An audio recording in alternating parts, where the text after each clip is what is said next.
দেশ ও রাজ্যের সাড়া ফেলা সেরা খবরের ঝলক জানাবো আজকের বাছাই করা গুরুত্বপূর্ণ তাজা খবর। শুরুতেই শিরোনাম। তৃণমূল তুমি কার দাবি পাল্টা দাবির মাঝে এবার বড় পদক্ষেপ কমিশনের।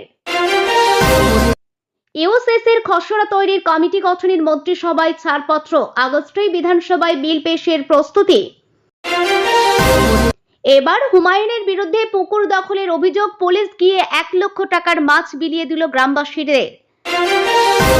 দাবি কিসের, আমরাই তৃণমূল কমিশনের সঙ্গে সাক্ষাতের পরে বললেন ঋতব্রতরা, অভিষেককে চাচার ব্যুরোক্রাট বলে তো।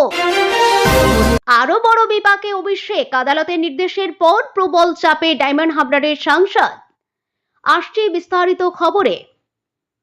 তৃণমূল তুমি কার দাবি পাল্টা দাবির মাঝে এবার পদক্ষেপ করল নির্বাচন কমিশন। মমতা বন্দ্যোপাধ্যায় ও ঋতব্রত বন্দ্যোপাধ্যায় দুজনকেই চিঠি বক্তব্য জানাতে বলা হয়।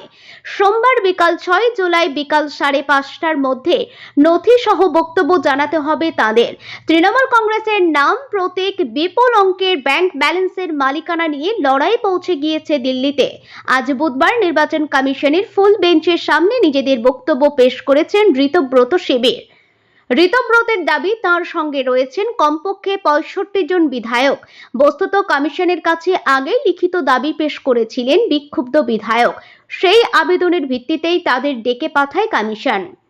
এর আগে নিজেকে চেয়ারম্যান বলে উল্লেখ করে তৃণমূলের জাতীয় কর্মসমিতির তালিকা কমিশনে জমা দেন মমতাও। এরপর আলাদা বৈঠক করে জাতীয় কর্মসমিতি তৈরি করে ঋতব্রতরা। সেই কমিটির চেয়ারম্যান করা হয় মধ্য হাওড়ার বিধায়ক অরূপ রায়কে, বাদ দেওয়া হয় মমতা অভিষেককে। বুধবার সন্ধ্যাবেলা মহারাষ্ট্র নিবাসে কর্মী সভা করে কালীঘাট তৃণমূলের দক্ষিণ কলকাতার নেতৃত্বরা। সেই সম্মেলনে মোবাইলে কর্মী সভায় উদ্দেশ্যে বার্তা দেন মমতা বন্দ্যোপাধ্যায়। সম্মেলনে হাজির ছিলেন চন্দ্রিমা ভট্টাচার্য, মদন মিত্র, কুণাল ঘোষ, শোভনদেব চট্টোপাধ্যায়ের মতো একাধিক নেতারা। মমতা বন্দ্যোপাধ্যায় জানান, আমরাই আসল তৃণমূল, যারা যারা বেইমানি করেছে, যারা গদ্দারি করেছে, তাদের আমরা ফিরাবো না। কর্মী সভার স্পষ্ট বার্তা দেন মমতা বন্দ্যোপাধ্যায়। কর্মীদের পাল্টা বক্তব্য, লোগো যাক, নাম যাক, মমতা বন্দ্যোপাধ্যায় থাকলেই হবে। রাজ্যে অভিন্ন দেওয়ানি বিধি চালুর লক্ষ্যে আরও এক ধাপ এগোলো সরকার। খসড়া বিল তৈরির জন্য বিশেষজ্ঞ কমিটি গঠনের প্রস্তাবে বুধবার রাজ্য মন্ত্রিসভার অনুমোদন মিলেছে। সরকারের পরিকল্পনা অনুযায়ী কমিটির সুপারিশের ভিত্তিতে তৈরি হওয়া ইউসিসি বিল আগামী আগস্ট মাসের বদল অধিবেশনে বিধানসভায় পেশ করা হতে পারে। গত সোমবার বিধানসভায় 3টি বিল পেশ করার সময় মুখ্যমন্ত্রী শুভেন্দু অধিকারী জানিয়েছিলেন, ইউসিসির খসড়া বিল তৈরির জন্য একটি উচ্চ পর্যায়ের কমিটি গঠন করা হবে। সেই কমিটির নেতৃত্বে থাকবেন সুপ্রিম কোর্টের অবসরপ্রাপ্ত বিচারপতি রঞ্জনা দেশাই।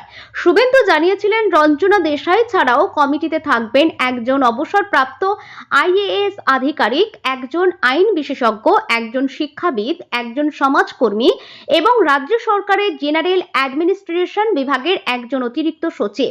ওই অতিরিক্ত সচিবই কমিটির প্রশাসনিক সচিবের দায়িত্ব সামলাবেন। মুখ্যমন্ত্রী এও জানান, রাজ্যে বর্তমানে প্রচলিত বিভিন্ন ব্যক্তিগত পারিবারিক আইন নিয়ে বিস্তৃত সমীক্ষা চালাবে এই কমিটি। বিবাহ বিচ্ছেদ, ভরণ পোষণ, উত্তরাধিকার, দত্তগ্রহণ, লিভ ইন সম্পর্ক সহ একাধিক বিষয়ে বিদ্যমান আইনি কাঠামো পর্যালোচনা করা হবে। পাশাপাশি সাংবিধানিক দিক, সামাজিক প্রভাব এবং প্রশাসনিক বাস্তবতা খতিয়ে দেখে প্রয়োজনীয় সুপারিশও করবে কমিটি। বিধানসভায় মুখ্যমন্ত্রী স্পষ্ট জানিয়েছিলেন, গুজরাট, উত্তরাখণ্ড ও অসমের পর এ রাজ্যেও ইউসিসি বিল আনা হবে।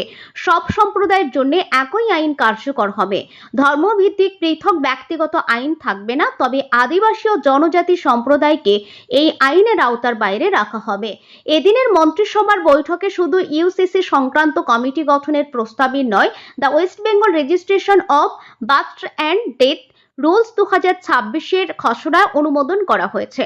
সংশোধিত বিধিতে জন্ম মৃত্যু নিবন্ধন, ডিজিটাল রেকর্ড সংরক্ষণ, শংসাপত্র প্রদান, বিলম্বিত নিবন্ধনের নিয়ম, অ্যাপিল প্রক্রিয়া এবং নির্ধারিত ফর্মে একাধিক পরিবর্তন প্রস্তাব রাখা হয়েছে। বিধায়ক হুমায়ুন জানান, তার ইজারা নেওয়া পুকুরে বৃহস্পতিবার সকালে মাছ ধরেছিলেন জেলেরা। সেই সময় শক্তিপুর থানার ওসি বিশাল পুলিশ বাহিনী এবং কেন্দ্রীয় বাহিনী নিয়ে এলাকায় যান। সেই পুকুরের মাছ গ্রামবাসীদের মধ্যে বিলি করে দিল পুলিশ। এই ঘটনায় ক্ষোভ প্রকাশ করেছেন হুমায়ুন। তিনি জানান, পুকুরটি ইজারা নিয়েছিলেন তিনি, এখনো ইজারার মেয়াদ শেষ হয়নি। পুলিশ গিয়ে তার পুকুরের 1 লক্ষ টাকার মাছ গ্রামবাসীদের মধ্যে বিলিয়ে দিয়েছে। পুলিশ জানিয়েছে ইজারার মেয়াদ আগেই শেষ হয়ে গিয়েছে। বিধায়ক হুমায়ুন জানান, তার ইজারা নেওয়া পুকুরে বৃহস্পতিবার সকালে মাছ ধরেছিলেন জেলেরা। সেই সময় শক্তিপুর থানার ওসি অতনু দাস বিশাল পুলিশ এবং কেন্দ্রীয় বাহিনী নিয়ে এলাকায় যান। তিনি জেলেদের ধরা 1 লক্ষ টাকার মাছ গ্রামবাসীদের মধ্যে বিলিয়ে দেন বলে অভিযোগ। হুমায়ুনের আরও দাবি, তিনি ওই পুকুরটি ইজারা নিয়ে মাছ চাষ করেছিলেন। ইজারার মেয়াদ রয়েছে 2032 সাল 33 সাল পর্যন্ত। তার দাবি, ওই পুকুরের মালিকানা পলাশির বন্ধ হয়ে যাওয়া চিনিকলের মালিক খৈতান অ্যান্ড কোম্পানির হাতে রয়েছে। সেখানে পুলিশ প্রশাসনের হস্তক্ষেপের কোনো অধিকার নেই। যদিও পুলিশের তরফে জানানো হয়েছে পুকুরের মালিক ইজারার চুক্তি বাতিল সংক্রান্ত একটি দরখাস্ত প্রশাসনের কাছে জমা দিয়েছেন। আইন মেনে পদক্ষেপ করা হয়েছে। সম্প্রতি মুর্শিদাবাদের রেজিনগর এবং শক্তিপুরে সভা করেন আমজনতা উন্নয়ন পার্টির বিধায়ক হুমায়ুন। সেখানে বক্তৃতার সময় তার কিছু মন্তব্য উস্কানিমূলক বলে অভিযোগ উঠেছে। তা নিয়ে মুর্শিদাবাদের রেজিনগর এবং শক্তিপুর থানার জোড়া এফআইআরও রুজু হয়। তার প্রেক্ষিতে হাজিরার নোটিশ দেওয়া হয়েছে বিধায়ককে। আগামী 3রা জুলাই শক্তিপুর থানায় এবং 5 জুলাই রেজিনগর থানায় হাজিরার জন্য বলা হয়েছে। হুমায়ুনের মন্তব্যে বিতর্কের আঁচ পড়ে বিধানসভার অধিবেশনেও। সোমবার বিধানসভায় বক্তৃতার সময় ওই মন্তব্যের প্রেক্ষিতে পুলিশি অ্যাকশনের হুঁশিয়ারি দেন মুখ্যমন্ত্রী শুভেন্দু অধিকারী। হুমায়ুনকে সংযত হওয়ার জন্য বলেন। হুমায়ুন যদিও জানান, তিনি মুখ্যমন্ত্রীকে কখনো কিছু বলেননি। ঋতব্রতদের এই পদক্ষেপকে কটাক্ষ করেছে মমতা তৃণমূল। বেলেঘাটার বিধায়ক কুণাল ঘোষ বলেন, তৃণমূল মানে মমতা বন্দ্যোপাধ্যায়। সমস্ত কর্মী এবং সমর্থক তার সঙ্গেই আছেন। দিল্লি গিয়ে নির্বাচন কমিশনের ফুল বেঞ্চের সঙ্গে দেখা করলেন ঋতব্রত বন্দ্যোপাধ্যায়রা। ঋতব্রত ছাড়াও তার শিবিরে থাকা 9 জন বৃহস্পতিবার দুপুরে নির্বাচন কমিশনের দপ্তরে যান। 10 প্রতিনিধির মধ্যে 9 জন বিধায়ক, 1 জন প্রাক্তন মন্ত্রী। ঋতব্রতদের বেলা 12টার সময় দিয়েছিলেন জ্ঞানেশ কুমারেরা। নির্বাচন কমিশনের দপ্তর থেকে বেরিয়েই আরো একবার নিজেদের আসল তৃণমূল বলে দাবি করেন ঋতব্রতরা। নাম না করে চার্টার্ড ব্যুরোক্র্যাট বলে কটাক্ষ করেন অভিষেক বন্দ্যোপাধ্যায়কে। ঋতব্রতদের এই পদক্ষেপকে অবশ্য কটাক্ষ করেছে মমতার তৃণমূল। বেলেঘাটার বিধায়ক কুণাল ঘোষ বলেন, তৃণমূল মানেই মমতা বন্দ্যোপাধ্যায়। সমস্ত কর্মী এবং সমর্থক তার সঙ্গে আছেন। যারা আজকে নিজেদের আসল বলে দাবি করেছেন, 2 মাস আগে কমিশনে তারা যে হলফনামা দিয়েছিলেন তার নির্দিষ্ট 2টি ফর্মে মমতাদি এবং অভিষেকের সই ছিল। আজকে ভাড়াটিয়া নিজেকে বাড়ির মালিক বলে দাবি করলে কি হবে? পরে দিল্লিতে সাংবাদিক বৈঠক করে রাজ্যসভার সাংসদ সাগরিকা ঘোষ এবং লোকসভার সাংসদ সৌগত রায় ঋতব্রতদের কমিশনের সফরকে অবৈধ বলে তোপ দাগেন। 2 তৃণমূল সাংসদের অভিযোগ, কেন্দ্রীয় স্বরাষ্ট্রমন্ত্রী অমিত শাহ নির্বাচন কমিশনকে পরিচালনা করছেন।